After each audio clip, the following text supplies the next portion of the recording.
Hello students, I am Pushpanda Singh. I am going to teach English.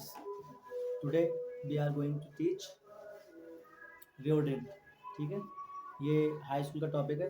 Grammar में रियोड्रिंग 2 number का पूछा जाता है विद्यार्थी। ठीक है, और चलते हैं आज हम रियोड्रिंग सीखने।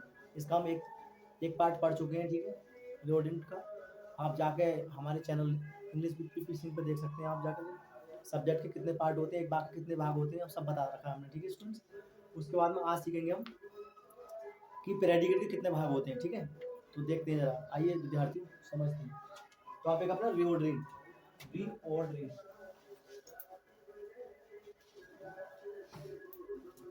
रिओर्डरिंग इसका मतलब होता है क्रम से रखना। ठीक है, ध्यान दो विद्यार्थी। सबसे पहले हम देखेंगे एक हमने उस दिन सीखे थे हमने सब्जेक्ट के कितने पार्ट होते हैं। ठीक है, how many parts of A subjects.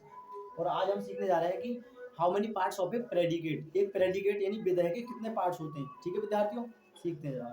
तो सबसे पहले मैं बात करता हूँ प्रेडिकेट की। प्रेडिकेट इसको हिंदी में बोलते हैं विधेय। क्या बोलते हैं विद्यार्थियों? विधेय बोलते हैं। ठीक है, सो प्रेडिकेट कितने पार्ट होते हैं आइए देखते हैं। 3 पार्ट होते हैं विद्यार्थियों। कितने पार्ट होते हैं? 3। एक तो ये, एक ये और एक ये। ठीक है, कौन कौन से होते हैं ध्यान दो स्टूडेंट, साइलेंट ध्यान दो। तो सबसे पहला होता है हमारा वर्ब। क्या होता है स्टूडेंट्स? वर्ब। वर्ब को हिंदी में बोलते हैं क्रिया। क्या होता है स्टूडेंट्स? वर्ब। ठीक है, क्रिया। दूसरा होता है हमारा ऑब्जेक्ट। क्या होता है विद्यार्थियों? ऑब्जेक्ट, जिसको हिंदी में बोलते हैं हम कर्म।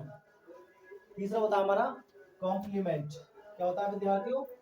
कॉम्प्लीमेंट। तीसरा होता है कॉम्प्लीमेंट, इसको हिंदी में बोलते हैं पूरक।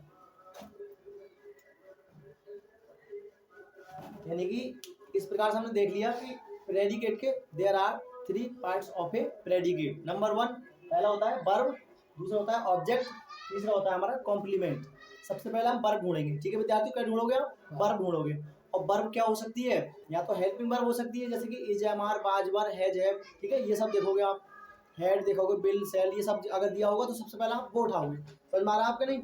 उसके बाद आप जैसे कि जानते हो प्रेजेंट डेफिनेट और पास्ट डेफिनेट कोई हेल्पिंग वर्ब नहीं होती, लेकिन मुख्य क्रिया लगती है उसमें। ठीक है, प्रेजेंट डेफिनेट में एस भी जुड़ रहा होगा। ठीक है, और पास्ट डेफिनेट में सेकंड फॉर्म दी होगी।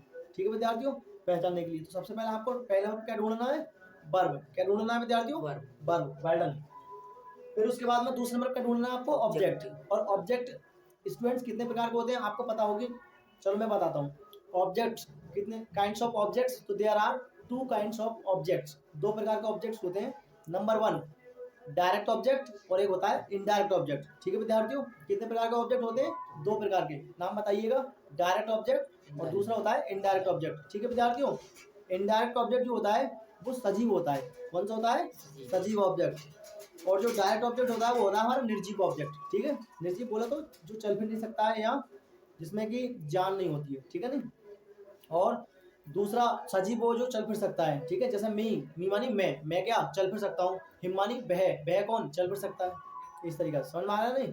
तो दूसरे नंबर क्या ढूंढोगे आप? ऑब्जेक्ट। ठीक है बेटा, और तीसरे नंबर क्या ढूंढोगे? कॉम्प्लीमेंट। कॉम्प्लीमेंट क्या होता है? जैसे कि जो वाक्य को पूरा करता है उसे हम कॉम्प्लीमेंट कहलाते हैं। ठीक है ना, जैसे कि मैं लिख दिया कि I am going to school. ठीक है, टुडे। तो आई क्या है इसमें? सब्जेक्ट वो तो अलग हट गया। सो आर क्या है इसमें? आई एम क्या है इसमें? वर्ब है। गोइंग क्या है? मुख्य क्रिया है। ठीक है, और टू स्कूल क्या है? ऑब्जेक्ट हुआ। ठीक है, और टुडे क्या है? इसमें कॉम्प्लीमेंट है। समझ में आ रहा है आपके नहीं? तो इस प्रकार से हम देख लेंगे। आइए समझते हैं एग्जाम्पल्स के द्वारा ही। मैं लिख दिया जैसे कि अब इसमें नहीं, उस समय हमने सब्जेक्ट के पार्ट सीखे तो प्रेडिकेट के पार्ट्स फिक्स थे। आज हम सीख रहे हैं प्रेडिकेट के पार्ट्स, तो सब्जेक्ट के पार्ट्स मतलब क्या होंगे? फिक्स होंगे। समझ में आ रहा है आपके नहीं? हमें जो काम वर्क करना होगा वो किस पर करना होगा? आज प्रेडिकेट पे। तो प्रेडिकेट के जो पार्ट्स हैं वो डिसऑर्डर में दे रखे होंगे, तो हमें वही पार्ट्स क्रम से लगाने। समझ में आ रहा है आपके विद्यार्थियों? और उस समय हमने सब्जेक्ट के पार्ट देखे। सही है, देखेंगे। हमने लिख दिया एक वाक्य, you have done your work today. गौर से देखो विद्यार्थियों, एक एग्जांपल्स के जरिए समझते हैं हम। ठीक है विद्यार्थियों, देखो तो इसमें ये क्या है? ये पार्ट हमारा, ये पार्ट है हमारा सब्जेक्ट। क्या है विद्यार्थियों? सब्जेक्ट। तो इससे तो हमें कोई मतलब नहीं, क्योंकि हम ये इसके बारे में पढ़ चुके हैं। अगर आपने नहीं देखी हो विद्यार्थियों, तो हमारे चैनल पे English with PP Singh search करिएगा और इस पर आपको वीडियो मिल जाएगी इसकी, how many parts of a subject, subject कितने पार्ट होते हैं और एक वाक्य के कितने भाग होते हैं, इसकी वीडियो मिल जाएगी आपको, देख सकते हैं विद्यार्थी। ठीक है, देखो आगे। उसके बाद में आज प्रेडिकेट पार्ट समझ रहे हैं। तो प्रेडिकेट में सबसे पहले क्या ढूंढनी है आपको, वर्ब। जैसे ये क्या है बेटा, ये वर्ब है आपकी, क्या है ये वर्ब है आपकी। वर्ब में भी कौन सी है, हेल्पिंग वर्ब और ये मेन वर्ब है। ठीक है, और ये क्या है बेटा, योर वर्क, ये आपका क्या है बेटा, ऑब्जेक्ट है। ये क्या है, ये ऑब्जेक्ट है ये। और ये क्या चीज है, ये है कॉम्प्लीमेंट। क्या है बेटा, कॉम्प्लीमेंट। ठीक है ना।